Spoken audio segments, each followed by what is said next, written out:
ആവശ്യത്തിന് ഡോക്ടർമാർ ഇല്ലാത്തതോടെ പുത്തൻ സാങ്കേതിക വിദ്യ ഉപയോഗപ്പെടുത്തുകയാണ് ആരോഗ്യമേഖല. അതെന്താണെന്നല്ലേ?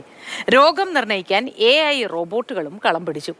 ഇടുക്കി തൊടുപുഴയിലെ ഡോക്ടർ ബോണി ടോം ജോസാണ് തന്റെ ക്ലിനിക്കിൽ AI ഡെന്റൽ ചെക്കപ്പ് റോബോട്ടിനെ എത്തിച്ചിരിക്കുന്നത്.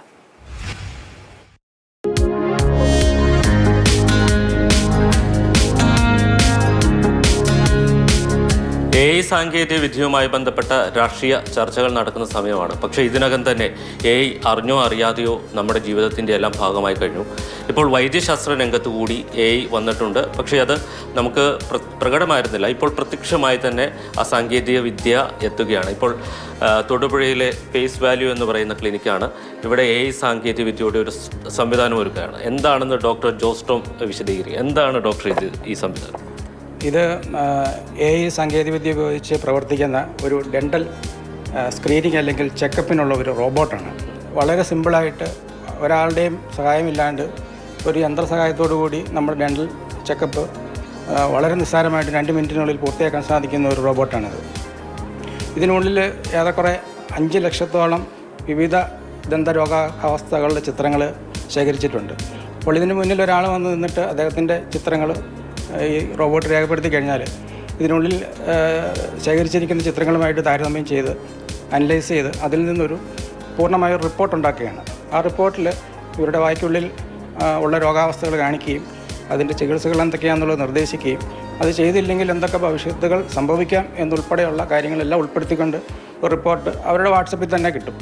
ആ നമ്പർ പരിശോധിക്കാൻ ഒരു ഡോക്ടർ വേണ്ട അല്ലേ? വേണ്ട.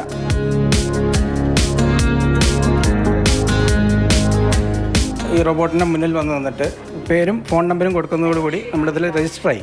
ഈ ക്യാമറ ഈ പേഷ്യൻറ്റിൻ്റെ മുഖത്തിൻ്റെ വായയുടെ നേരെ ഓട്ടോമാറ്റിക്കായിട്ട് സെറ്റാവും. ആംഗിളിൽ നിന്ന് കഴിഞ്ഞാൽ ആ റോബോട്ട് അതേ ആംഗിളിലുള്ള നിരവധി ചിത്രങ്ങൾ ഒരു 3-4 സെക്കൻഡ് കൊണ്ട് എടുക്കുകയാണ്. ഇപ്പോൾ ഒരു റിസൾട്ട് വന്നിട്ടുണ്ട്. അതെന്താണ്? അതായത് ആ കുട്ടിയുടെ ഒരു പല്ലിൻ്റെ ഒരു ഭാഗം പൊട്ടിയിട്ടുണ്ടെന്നുള്ളതാണ് കാണിക്കുന്നത്. അതിൻ്റെ ചികിത്സ എന്താണെന്നുള്ളതും അത് ട്രീറ്റ് ചെയ്തില്ലെങ്കിൽ എന്താ സംഭവിക്കുക എന്നുള്ളതും ആ സൈഡിലുള്ള വീഡിയോ ബട്ടണിൽ ക്ലിക്ക് ചെയ്ത് കഴിഞ്ഞാൽ നമുക്ക് കാണാൻ പറ്റും.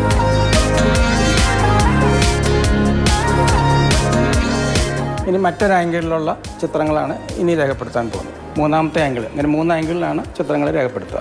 അതിൽ 2 പല്ലിൽ കേടുണ്ട് എന്നാണ് സൂചിപ്പിക്കുന്നത്. അപ്പോൾ അതിൻ്റെ ആ കേടുകളുടെ ട്രീറ്റ്മെൻറ്റ് എന്താണെന്നും അത് ചെയ്തില്ലെങ്കിൽ എന്താ സംഭവിക്കുക എന്നുള്ളതും ആ സൈഡ് ബട്ടണിലെ വീഡിയോയിൽ ക്ലിക്ക് ചെയ്താൽ മനസ്സിലാവുന്നതാണ്. ഫൈനൽ റിപ്പോർട്ടിൽ ക്ലിക്ക് ചെയ്ത് കഴിഞ്ഞാൽ ഈ 3 ആംഗിളിൽ നിന്നും എടുത്ത ചിത്രങ്ങളിൽ വിശകലനം നടത്തി പൂർണ്ണമായൊരു റിപ്പോർട്ട് നമുക്ക് കിട്ടും. ആ റിപ്പോർട്ട് പേഷ്യൻറ്റിൻ്റെ ഫോണിലേക്ക് വാട്സപ്പിൽ തന്നെ ലഭിക്കുകയും ചെയ്യും. കേരളത്തിൽ ട്രിവാൻഡ്രത്തൊരു ക്ലിനിക്കിൽ ഉള്ളതായിട്ടറിയാം. വേറെ എവിടെയും ഉള്ളതായിട്ട് നമ്മുടെ അറിവിലില്ല. എന്തായാലും ഇത് മരുന്ന് നിർദ്ദേശിക്കില്ല അല്ലേ? ഒരിക്കലും ഇല്ല. മരുന്നുകൾ എന്തായാലും ഡോക്ടറുടെ നിർദ്ദേശപ്രകാരം മാത്രമേ ചെയ്യാൻ പാടുള്ളൂ. അതുകൊണ്ട് നിങ്ങളുടെ ജോലി പോകില്ല? ഇല്ല, ഒരിക്കലും ഇല്ല.